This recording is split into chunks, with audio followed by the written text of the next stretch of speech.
नमस्कार दोस्तों, आप सभी का स्वागत है आपके अपने एसएफएन टीवी पर। मेरा नाम है अश्विनी कुमार जयपाल। दोस्तों, अभी एक विवाद चल रहा है धीरेन्द्र शास्त्री के साथ, क्योंकि मीडिया को धीरेन्द्र शास्त्री ने खुला चैलेंज दे रखा है कि आइए और जानिए कि मेरे पास कितनी बड़ी शक्तियां हैं। चलो मान लीजिए दोस्तों, इस वीडियो में आपको दो वीडियो लेकर आऊंगा। पहले वीडियो में तो अपने इस बात पर चलेंगे क्या धीरेन्द्र शास्त्री के पास कोई शक्तियां हैं, तो क्या शक्तियों से कोई मोक्ष हो सकता है। पहले देखिए धीरेन्द्र शास्त्री जी का छोटा सा वीडियो और देखिए कि धीरेन्द्र शास्त्री जी ने अपनी शक्तियों के बलबूते पर पत्रकार के मन की बात बताई। और इसके बाद दोस्तों आप सुनिए संत रामपाल जी महाराज के विचार, जहां जानेंगे कि क्या धीरेन्द्र शास्त्री जिस पद पे चल रहे हैं क्या उनका मोक्ष संभव है। आप में से कोई पत्रकार, हमारे बल्कि चाचा जी का नाम उस पे भी है, संस्कार टीवी पे, कोई बता सकता है?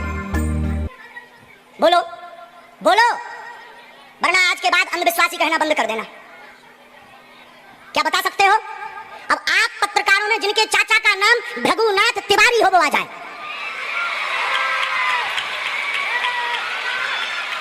आपके चाचा का नाम भृगुनाथ तिवारी? जी, मेरे चाचा का नाम भृगुनाथ तिवारी है और वो भोपाल में रहते हैं, अभी मथुरा में है। आज लेकिन हमने लास्ट अनुमति ली है अपने बालाजी से। क्या तुमने पहले बताया? लोगों को अंधविश्वास में तो नहीं धकेलना, महापाप पड़ेगा अगर तुमने बताया हो। गुरुजी, मैं 3 दिन से बल्कि सच्चाई को एबीपी न्यूज में दिखा रहा हूँ। मैंने कोई अंधविश्वास फैलाने का और बताने का काम नहीं किया। मैं यहीं से आपके दरबार से जनता। तो क्या तुम्हारे भाई का नाम राघवेंद्र तिवारी है? जी गुरुजी, एक पत्रकार होने के नाते मैं कह रहा हूँ आचार्य धीरेन्द्र शास्त्री की जय, क्योंकि मैं जो सुन रहा हूँ, मैं देख रहा हूँ, ये चमत्कार नहीं है। क्या तुम्हारे भाई ने अभी मकान बनवाया है? जी, गृह प्रवेश किया है 2 दिन क्या पहले। तुम्हारी भतीजी का नाम अभिषी है? जी गुरुजी। आज के बाद अब अंधविश्वासी कहना बंद कर देना, वरना नंगा कर दिया जाएगा। हम हनुमान जी के सेवक हैं, ललकार कर करते हैं कि हमने संतों की चरणों की तपस्या सीखी और सन्यासी बाबा की कृपा को पाया है। जो भ्रम फैला रहे, आज के बाद भ्रम बंद कर देना। और आज के बाद हम किसी को प्रमाण पत्र नहीं देंगे, न सफाई देंगे, ये शपथ गद्दी से खा रहे।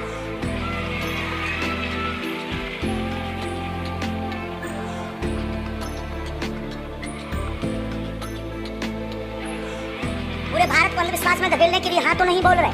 जी बिल्कुल नहीं, बिल्कुल नहीं। मैं बहुत जिम्मेदारी से कह रहा हूँ और मैं 3 दिन से सच्चाई का पता लगा रहा था। और एबीपी न्यूज जो लोग देख रहे हैं उनको मैं बता रहा हूँ कि ये लाइव दिव्य दरबार के टेस्ट में आचार्य धीरेन्द्र शास्त्री जी ने जो कहा है, मैंने केवल इसे इंटरव्यू किया था, अपनी जीवनी नहीं बताया था। जो इन्होंने बताया है वो सच है और मैं ये एबीपी में लाइव कह रहा हूँ, ये कोई अंधविश्वास नहीं है। मैं फिर कह रहा हूँ, बाबा बागेश्वर धाम की जय।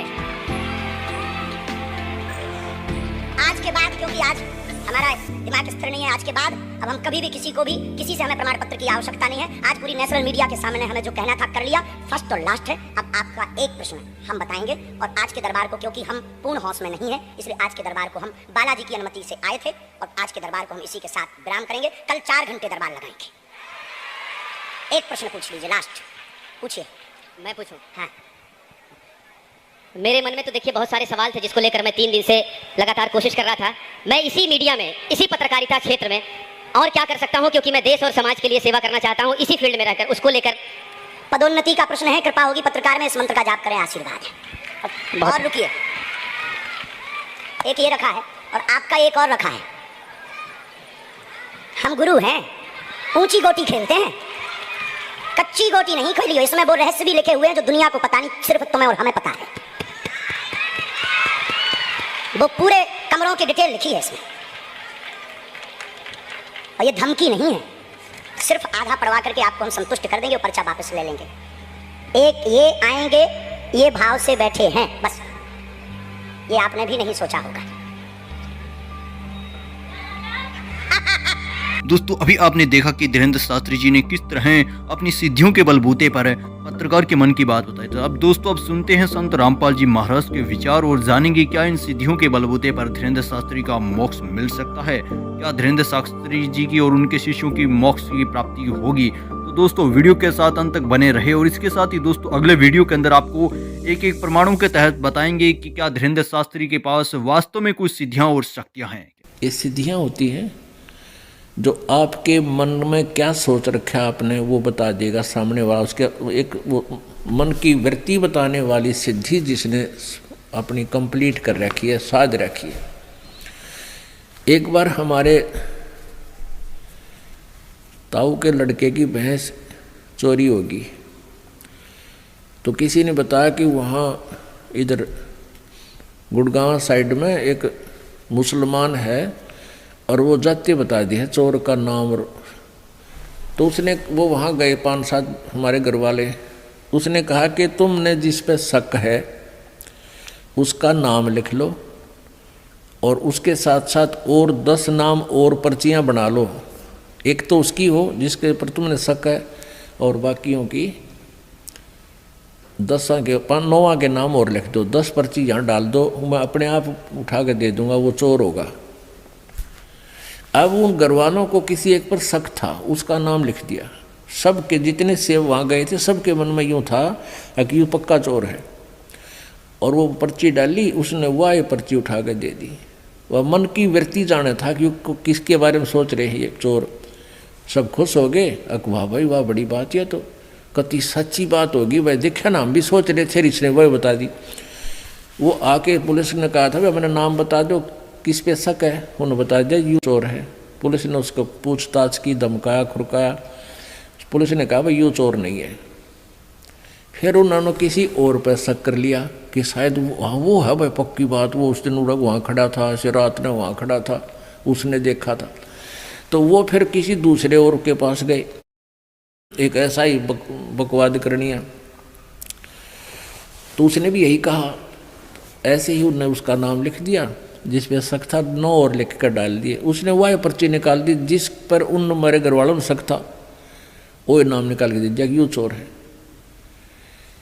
अब फिर उन्होंने फिर आगे पुलिस को बताया कि यूँ पक्का चोर है भाई, तुम कित पूछ का एक ऐसे ऐसे वहाँ। तो पुलिस वाले बोले ये बात नहीं जचती।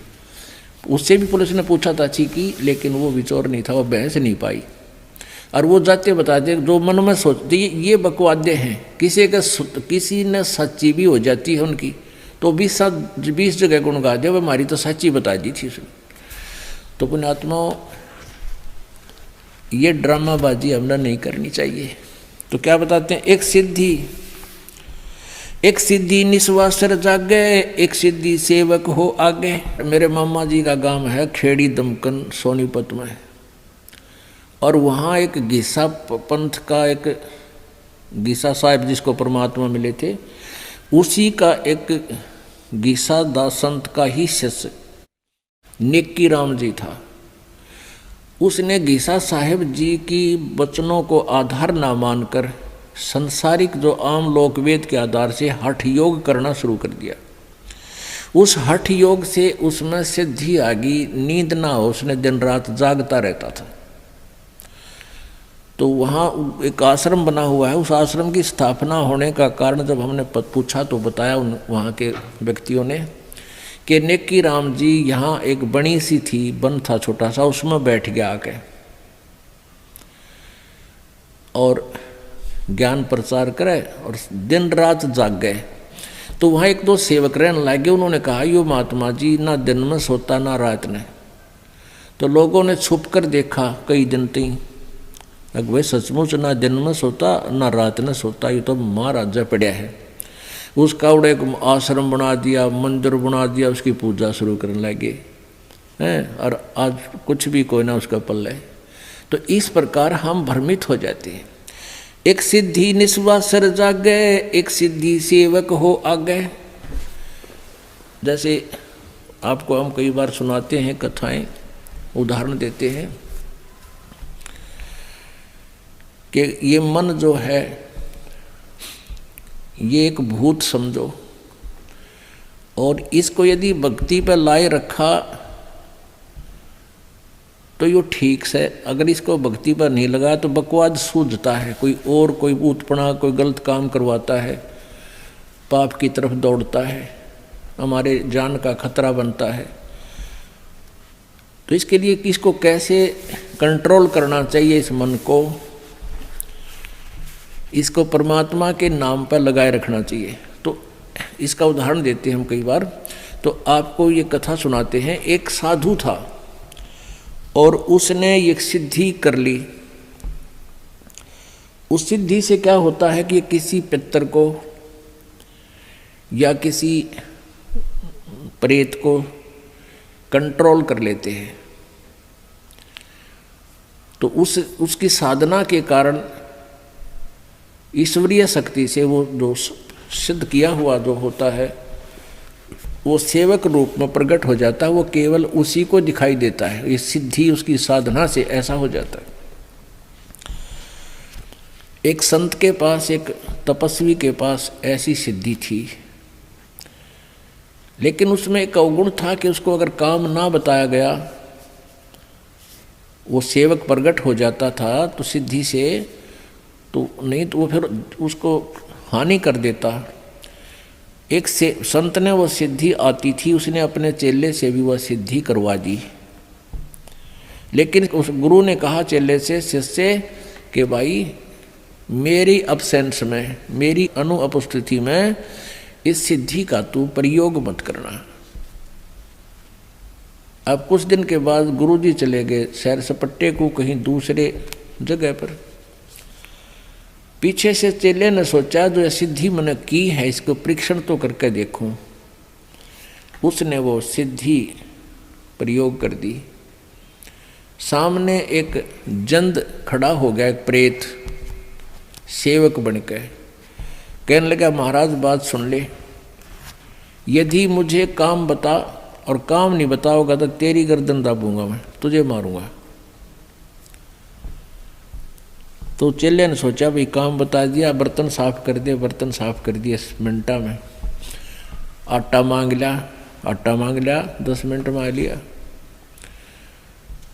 2-4 काम बताए वो मिनटा में कर दे। उन्हें सोची अच्छा मेरा भाई, और काम ना बताऊंगा तो भी मेरी गर्दन दबाओगा, मारेगा।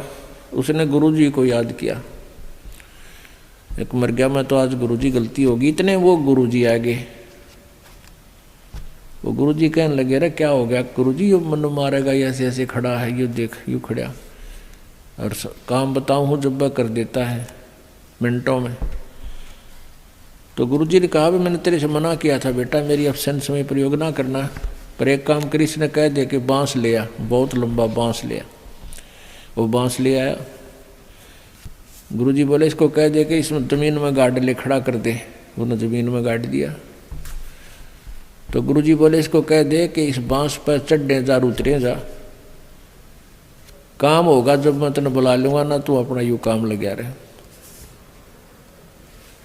तो ऐसे ही इस मन को कंट्रोल करने की विधि बताई परमात्मा ने। संसारी काम करे इतने तो काम में लगे।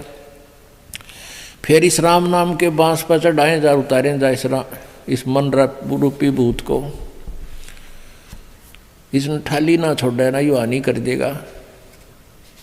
ये मन जब भी भक्ति से दूर हो गया, इस राम नाम के बांस तो उतर गया, उसी समय देख लेना आपको लेकर डूब जाएगा, उसी स्थान पर जा छोड़ेगा जहाँ से शुरू हुए थे।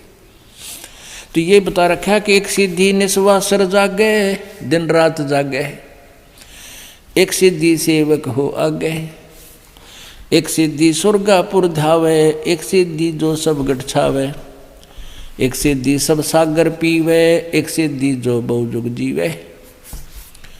एक सिद्धि जो सब सागर पीवे, एक अगस्त नाम के ऋषि जी थे, उन्होंने सारे जीवन में एक सिद्धि प्राप्त कर ली, सारे सागर पीने की। एक ऐसी शक्ति है, ईश्वरीय पावर है, ऐसी शक्ति है जो उसको सिद्धि कर लेता है। तो इसने कोई बात होगी थी, कहा सुनी, तो अगस्त ऋषि ने एक ही घूंट में अपना 7 सागरों को पी लिया था।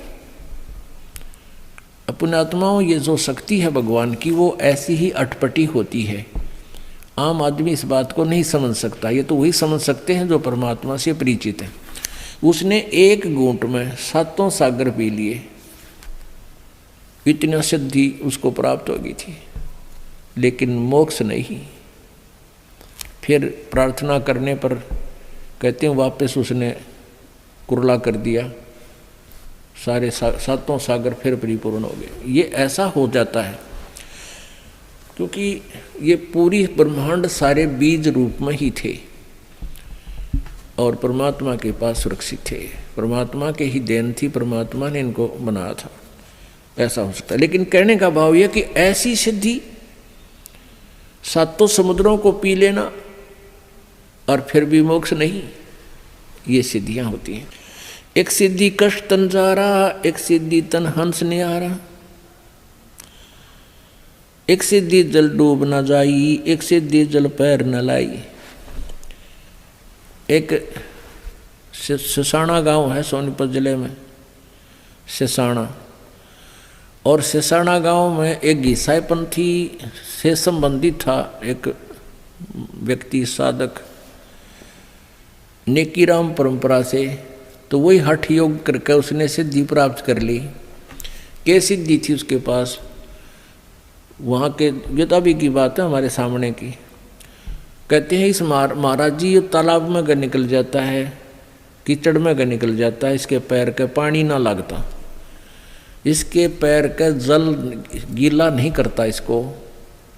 और कई बार लोगों ने देखा, व्यक्तियों ने, फिर वो महाराज बना लिया और सिसाने में उसका चिमटा गाड़ दिया, इतना बड़ा आश्रम बना रखा और नाम लिख दिया नारायण महाराज। वो नारायण नारायण क्या करता, उसका नाम मैं नारायण रख दिया, उसका वैसे वास्तविक नाम कुछ और है। तो इस तरह के ड्रामाबाजियों से हम भगवान से दूर होकर के इन सिद्धि युक्त व्यक्तियों पर आश्रित हो गए, जो वो भी जन्म बर्बाद कर गए और अनुयायी भी बर्बाद हो गए।